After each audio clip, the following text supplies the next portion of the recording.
اہم خبر سے آپ کو آگاہ کریں۔ بلاول بھٹو زرداری نے نفرت، روایتی اور پرانی سیاست کو چھوڑنے پر زور دے دیا۔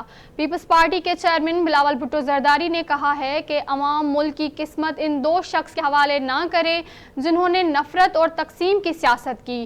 ہمیں روایتی اور پرانی سیاسی سوچ کو چھوڑنا پڑے گا۔ کوئٹہ میں بلوچستان بار کونسل سے خطاب میں بلاول بھٹو زرداری نے کہا کہ بتایا جا رہا ہے جو 3 بار وزیر اعظم بنا، چوتھی بار وزیر اعظم بن کر ملک کو مشکلات سے نکالے گا۔ جانتا ہوں پاکستان کے الیکشن کیسے ہوتے ہیں۔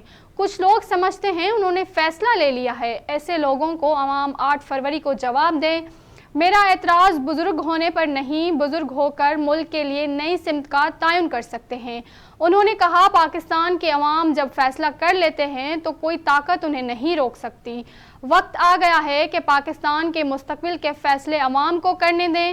چیئرمین پیپلز پارٹی کا کہنا تھا کہ بلوچستان کے عوام سے درخواست ہے 8 فروری کو ان کو سرپرائز دیں جنہوں نے اپنا فیصلہ لے لیا ہے۔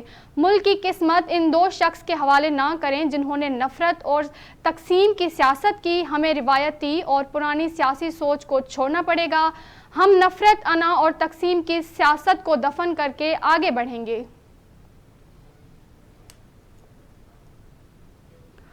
نیوز اسٹوڈیو سے فی الوقت اتنا ہی۔ مزید خبروں اور اپڈیٹس کے لیے دیکھتے رہیں اردو نیوز نیٹ ورک۔